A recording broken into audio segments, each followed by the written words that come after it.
हमारी संस्कृति, हमारे संस्कार सदा रहे हमारे साथ। भारत की पुरातन गाथाएं और महान संतों की वाणी। सब्सक्राइब करें तिलक कथाएं। मैं कोई काम चोरी छुपे नहीं करता लक्ष्मण। हाँ, तुम्हें तो हर काम बैंड बाजा बजाकर करने की आदत जो है, और आज भी एक विधवा से शादी करने के लिए खुलेआम जा रहे हो। हम भी बारात में शामिल होने आए हैं भैया। लक्ष्मण! नहीं नहीं नहीं नहीं नहीं नहीं, गुस्सा नहीं। तुम्हें तो बैंड बाजे के साथ टांगे में बैठना है। अरे देख क्या रहे हो, जरा बैंड बाजा तो बजाओ।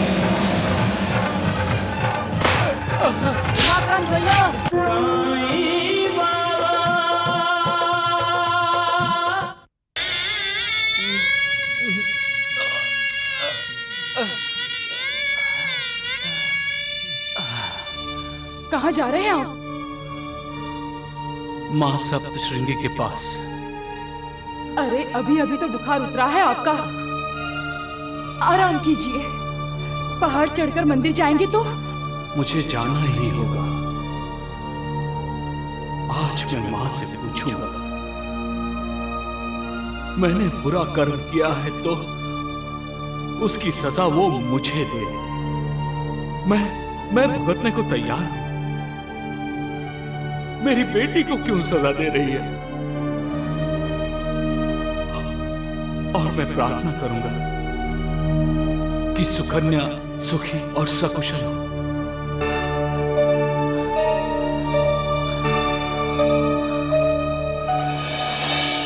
गोपी, मैं इनके साथ जा रही हूँ। तुम पढ़ाई करो, तुम्हारी परीक्षा नजदीक है।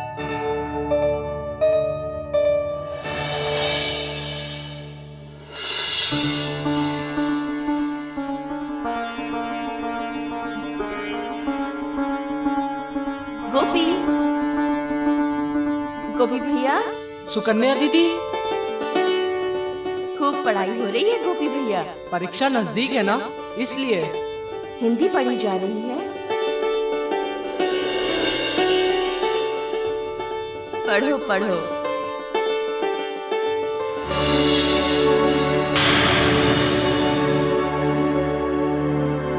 दीदी, दीदी, दीदी,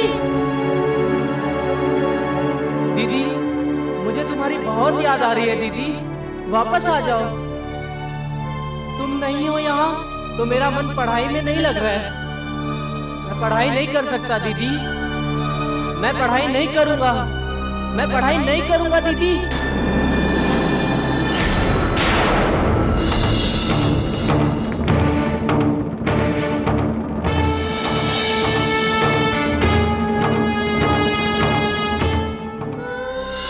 मेरे प्यारे गोपी भैया को मेरा प्यार और आशीर्वाद। गोपी भैया, मैं एक बदकिस्मत बेटी हूँ। चाहती हूँ मेरी बदकिस्मती का साया मेरे परिवार पर ना पड़े, इसीलिए मैं घर छोड़कर पहले वाले विधवा आश्रम में रहने जा रही हूँ। मेरे साथ तुम्हारा, माँ का और पिताजी का प्यार है। मेरे कारण जितने भी सवाल खड़े हुए हैं, उनका जवाब मेरे घर से चले जाने में ही छिपा है। मेरी जैसी और भी कई अभागिन बहनें होंगी। उनका घर बसाने में, उनकी जिंदगी संवारने में उनकी मदद करना। माँ और पिताजी को प्रणाम कहना। सुखी रहो, तुम्हारी दीदी सुकन्या। दीदी का पता चल गया माँ। दीदी का पता चल गया, जल्दी आओ। क्या सुकन्या का पता चल गया? कहाँ है वो गोपी? कहाँ है सुकन्या? आश्रम में। दीदी ने खुद इस चिट्ठी में लिखा है, ये लो पढ़ लो।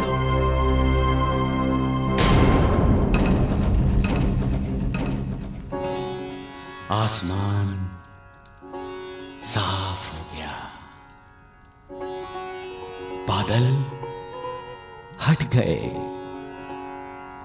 आईने पर जो धूल जमा हो गई थी वो साफ हो गई है। कोई संदेह नहीं रहा। सारी शंकाएं कुशंकाएं मिट गई, इंतजार खत्म हो गया। दुख के दिन बीत गए, सुख एक मोड़ पर इंतजार कर रहा है। वाह मालिक वाह, तुम्हारा तो जवाब है ही नहीं। कितने कुशल नाटककार हो तुम, सारे रंग भर दिए नाटक में। तुम्हारे नाटक का हर पात्र, हर चरित्र, हर घटना उत्सुकता बढ़ाती रही। प्रेम, भक्ति, तिरस्कार, ईर्ष्या, क्या नहीं था। लेकिन अब आगे क्या होगा मालिक? तुमने आज ये साबित कर दिया मालिक कि इस पृथ्वी लोक पर हर किसी का अंत होता ही होता है। इसी न्याय से तुमने लापता बेटी, लापता बहन और गुम हुई प्रेमिका की खोज का भी अंत कर दिया। क्या ये अंत नए अध्याय का प्रारंभ होगा? क्या बाप और बेटी, भाई और बहन, प्रेम और प्रेमिका एक दूसरे से मिलेंगे? आखिर वो तो नाटककार ही, इसलिए नाटक को एक दिलचस्प मोड़ पर लाकर खड़ा कर दिया मालिक। अगर पंचायत ने काका जी के खिलाफ फैसला नहीं लिया तो क्या हुआ? इस लक्ष्मण ने तो कब का फैसला ले लिया। मैं उमाकांत और सुकन्या की शादी कभी नहीं होने दूंगा। लक्ष्मण, क्यों बे? भागते हुए क्यों आ रहा है? सुकन्या की चिट्ठी मिली है। सुकन्या की चिट्ठी कहाँ मिली है और किसे मिली है? उमाकांत और गोपी को, और वो दोनों सुकन्या को लाने के लिए निकले हैं। क्या?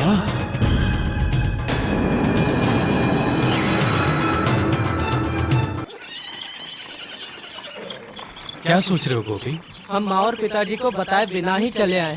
हमें उनके घर वापस आने तक रुकना चाहिए था। अरे उनके मंदिर से घर पहुंचने से पहले ही हम सुकन्या को लेकर घर पहुंच जाएंगे, और जब वो अचानक सुकन्या को घर में देखेंगे तो वो... अरे तांगा क्यों रोका?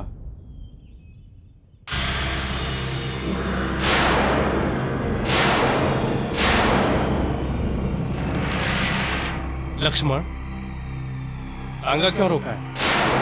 हम जल्दी में हैं, हमें जाने दो। इतनी भी जल्दी क्या है दोस्त? जरा नीचे तो उतरो। मगर क्यों? अरे उतरोगे तो बताऊंगा ना।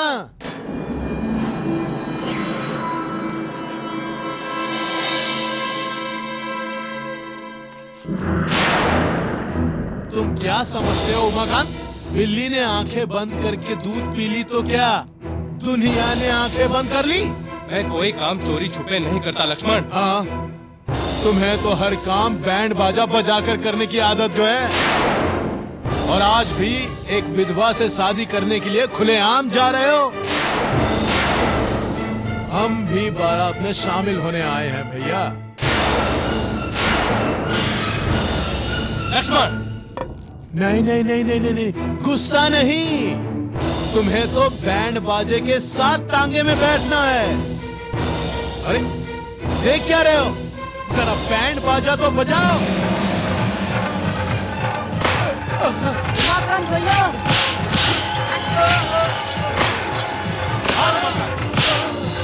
छोड़ना नहीं। बैंड बाजा बजाओ,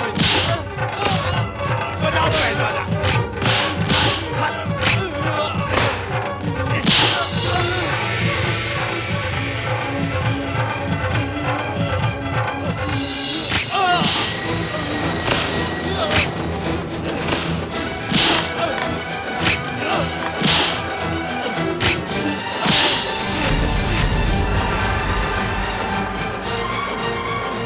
इसे उठा के झाड़ियों में फेंक दो। मर जाएगा या फिर जंगली जानवर खा जाएंगे। खून खराबा, नफरत, दुश्मनी, नहीं मालिक नहीं, ऐसा नाटक मत लिखो। मुझे दुनिया में करुणा देने के लिए भेजा है तुमने।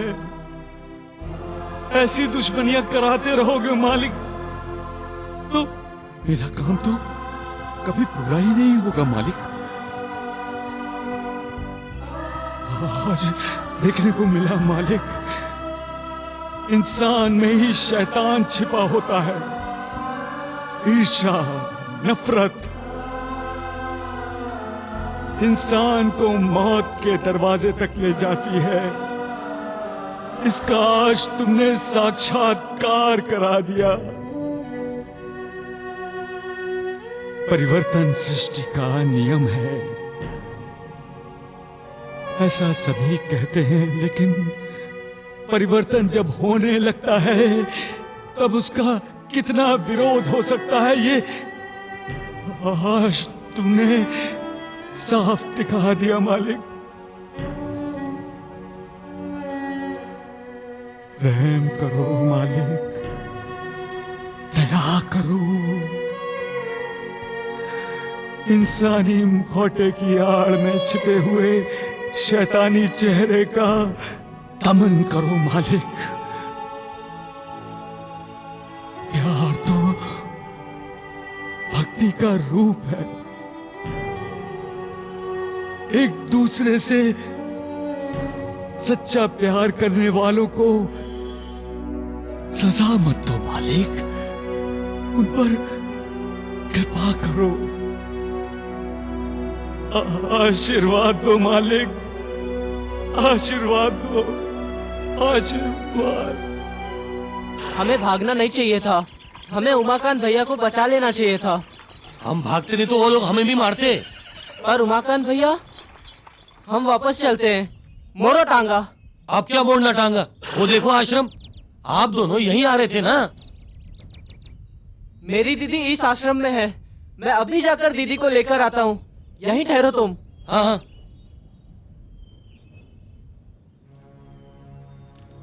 तुम दयालु हो मालिक, दयालु हो। जैसा कर्म वैसा कर्म फल।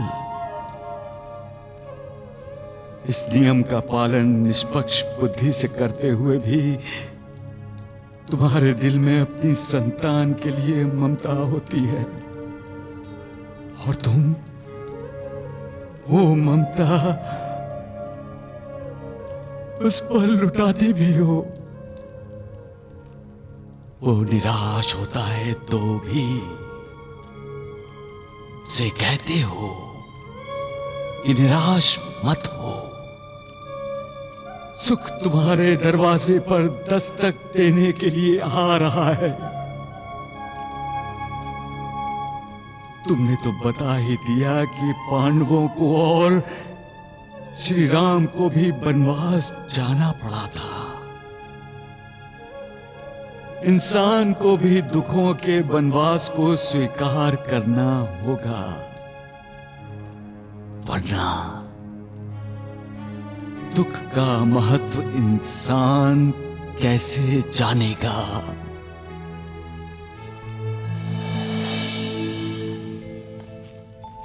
दीदी, दीदी, दीदी। अरे रुको, ये विधवा आश्रम है बेटा, तुम अंदर नहीं जा सकते। मुझे अपनी दीदी से मिलना है। क्या नाम है तुम्हारी दीदी का? दीदी।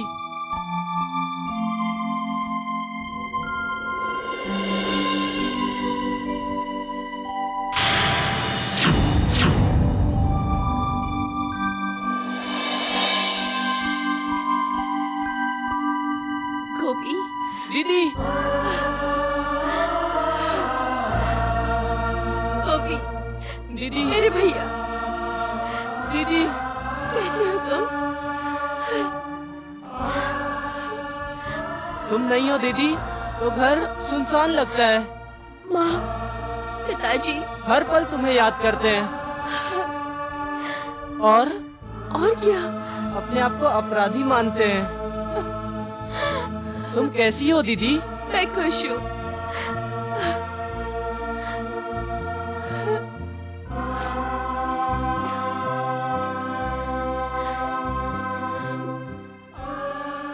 तुमने सबके बारे में पूछा, उमाकांत भैया के बारे में नहीं पूछा। मैं तुम्हें लेने आया हूँ दीदी। भाई के होते हुए कोई बहन आश्रम में क्यों रहेगी? उमाकांत भैया भी मेरे साथ थे।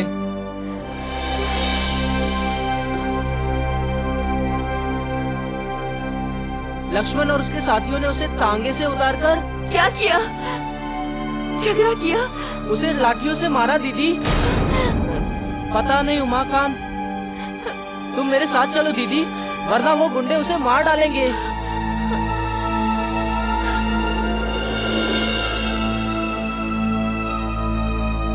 जाओ सुकन्या, तुम्हारे अपने तुम्हें लेने आए हैं।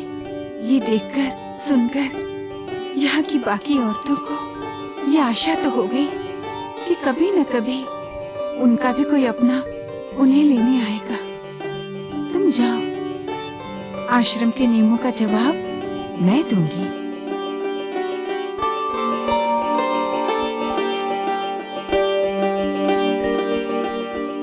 दुनिया में अपने होते हुए भी इंसान अकेला है।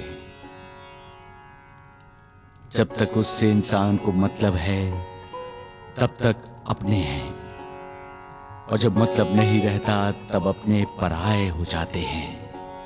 परिवार में जब स्वार्थ घुस जाता है तब रिश्तों में दरार पैदा होती है।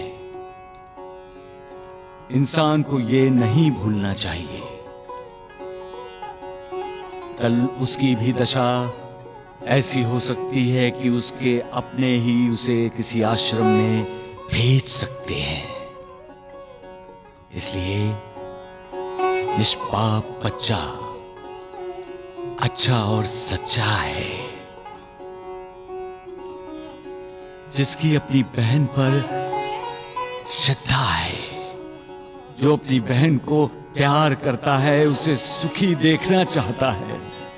भाई बहन का पवित्र रिश्ता इंसान की जिंदगी में कितनी अहमियत रखता है, ये आज तुमने दिखा दिया है मालिक। इस रिश्ते में अपनापन है, आदर है, ममता है, सुरक्षा है। भाई चाहे छोटा हो या बड़ा, बहन उस पर निर्भर होती है, उसके साथ निश्चिंत रहती है। भाई भी अपनी बहन की ढाल बनता है, उसे सुखी देखने के लिए हर कोशिश करता है, उसका आदर करता है, क्योंकि भाई को अपनी बहन में हमेशा अपनी माँ का प्रतिबिंब दिखाई देता है। हर भाई के सामने तुम्हारी ही मिसाल है, तुम्हारा ही आदर्श है, तुम्हारा ही आदर्श है मालिक। क्योंकि द्रौपदी के लिए तुम ही दौड़े गए थे।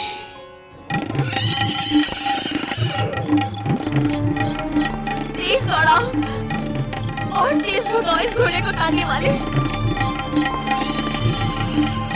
उमाकांत अकेला उन 4 लठेतों से कैसे लड़ेगा? हे देवा, घोड़ा क्यों रुक गया गोपी? लक्ष्मण और उसके साथियों ने हमारा तांगा यही रोका था दीदी।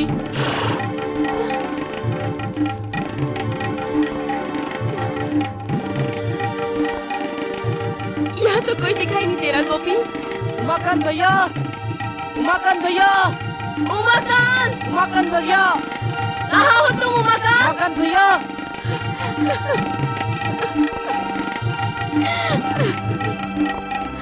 मत रो दीदी, मत रो। मैंने कहा था ना गोपी कि मैं अभागिन हूँ। क्यों लेकर आए थे तुम उमाकांत को? क्यों लेकर आए थे? क्यों?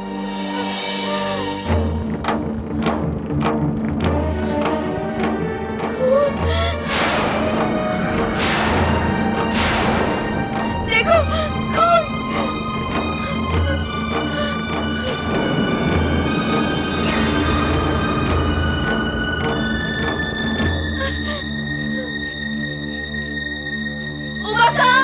उमाकांत भैया,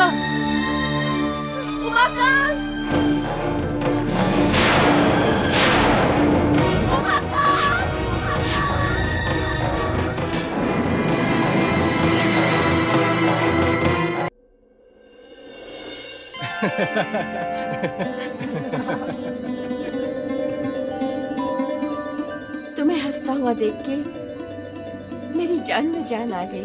और तुम्हें अपने सामने अपने साथ देखकर मुझे लगा कि मेरी जान मुझे मिल गई। डॉक्टर ने कहा है अब तुम बिल्कुल ठीक हो। ठीक तो होना ही चाहिए मुझे गोपी। तुम्हारी दीदी से शादी जो करनी है। अपनी किताबें तक नहीं संभाल सकता। गोपी, गोपी, जल्दी आओ। गोपी घर में नहीं है। वो सुबह से कहीं दिखाई नहीं दे रहा। कहीं बाहर खेल रहा होगा या उमाकांत के घर पे बैठा होगा। अरे वो वहाँ भी नहीं है। मैं वहाँ देख कर आई हूँ। उमाकांत के घर में तो ताला लगा है। ताला लगा है? जरूर दोनों कहीं गए होंगे। कहाँ गए होंगे तुम? गोपी भैया, इस वक्त मेरे लिए तुम माँ और पिताजी की जगह हो। मैं तुम्हें प्रणाम करना चाहती हूँ। मेरी नई जिंदगी में मैं तुम्हारे मुंह से माँ और पिताजी का आशीर्वाद सुनना चाहती हूँ।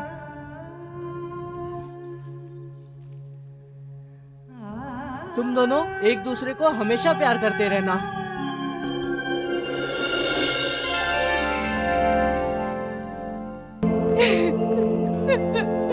अरे बंद करो ये रोना धोना। कितनी देर हो गई है, गोपी अब तक घर नहीं आया। पता नहीं कहाँ गया होगा। गोपी, गोपी, कहाँ गए थे तुम? कब से तुम्हारा इंतजार कर रहे थे। बोलना कहाँ था? मैं उमाकांत और दीदी के साथ था।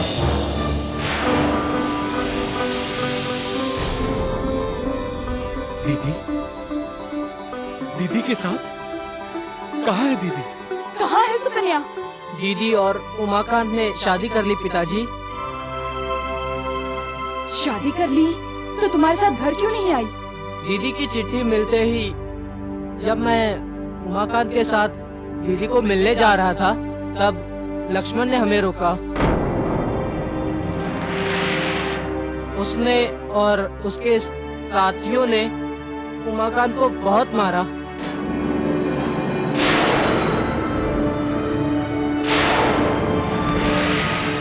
उमाकांत भैया बच तो गए, लक्ष्मण जैसे लोग दीदी को तकलीफ देंगे, ये सोचकर दोनों ने गांव छोड़ने का फैसला कर लिया।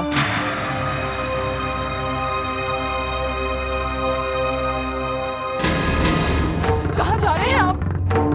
जिन्होंने मेरी बेटी का जीना हराम किया है, मैं उन्हें सबक सिखाने जा रहा हूँ। पिताजी रुक जाइए। पिताजी, पिताजी, रुक जाइए। पिताजी रुक जाइए। पिताजी, पिताजी, बाबू को रोको गोपी। पिताजी मैं भी आपके साथ आ रहा हूँ। रुक जाइए। पिताजी, उन्हें रोको। पिताजी। लक्ष्मण, लक्ष्मण, आ रहा। छुप के क्यों बैठा है? आज तुझे मजा चखाता हूँ। आज आ रहा। चल ले बबुया, चल। कौन है रे? मैं हूँ। अरे काका जी आप? अरे ऐसी कौन सी तड़प मेरे लिए पैदा हो गई आपके दिल में काका जी, जो आज मेरे घर तक पहुंच गए? नालायक!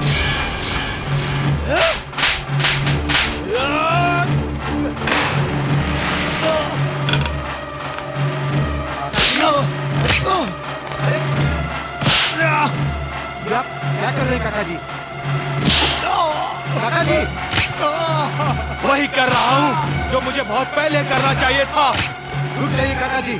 आज मुझे कोई नहीं रोक सकता, कोई नहीं।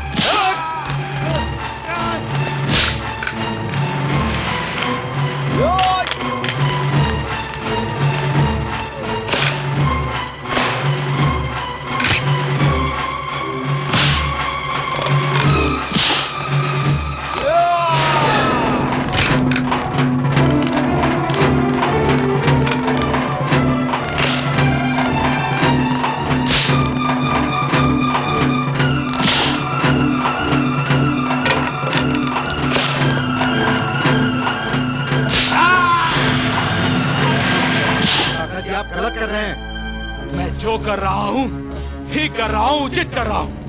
अपने इस नालायक बेटे को बचाने की कोशिश मत कीजिए, क्योंकि बाप होने के नाते इसकी काली करतूतों के लिए आप खुद जिम्मेदार हैं। क्या आपने कभी इसे पूछा है कि 4-4 लठतों के साथ गांव में क्यों घूमता है? क्या आपने इसे कभी बताया है कि बाप के सरपंच होने की वजह से गांव इसकी जागीर नहीं हो जाती? कभी इसे समझाया है कि बाप के सरपंच होने की वजह से गांव की लड़कियों को छेड़छाड़ करने का ठेका नहीं मिल गया इसे? ये आप क्या कह रहे हैं? मैं सच बयान कर रहा हूं सरपंच जी, सच बयान कर रहा हूं। आपके इस कपूत ने एक दिन मेरी बेटी सुकन्या का हाथ पकड़ लिया। छोड़ो मेरा हाथ। मेरे साथ रहोगी तो फूलों की तरह रखूंगा तुम्हें।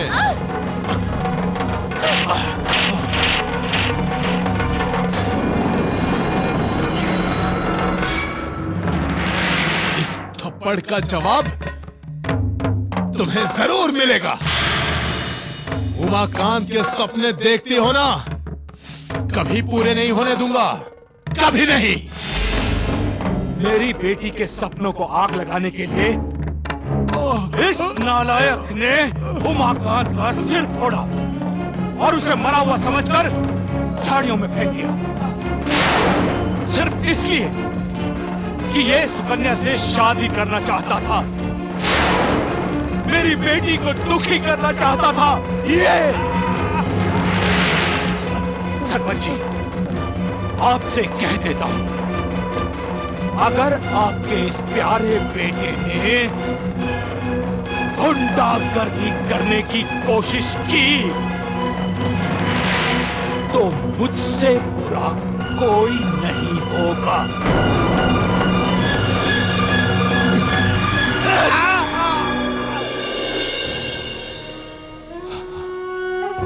साईनाथ, क्या देख रहे हैं आप? एक पिता का क्रोध देख रहा हूं। अपनी बेटी के लिए तड़पने वाले बाप को देख रहा हूं, जो अपनी बेटी पर किया हुआ अन्याय दूर करना चाहता है, अपनी बेटी को प्यार ममता देना चाहता है, उसे सुरक्षा देना चाहता है और समाज को बताना चाहता है कि अब वो अपनी बेटी का अपमान बर्दाश्त नहीं करेगा। महासापति, अब तक वो दुविधा में था, डरता था समाज से। अपनी बेटी के लिए उसका जो कर्तव्य है वो पूरा करे या ना करे, लेकिन अब उसे किसी का डर नहीं है। वो सिर्फ अपनी बेटी का भला चाहता है, उसका हित चाहता है। एक बाप बाहर से नारियल की तरह होता है और अंदर से फूल की तरह कोमल होता है। बेटी के लिए बाप का दिल सदा तड़पता रहता है। बेटी ससुराल जाकर भी मायके की तरफ देखती रहती है और बाप ससुराल गई हुई बेटी की खुशहाली जाने के लिए हमेशा कोशिश करता रहता है। यही बाप आज अपनी बेटी के लिए, उसके सुख के लिए पूरे समाज से दुश्मनी मोल लेने के लिए तैयार है। सबका मालिक एक।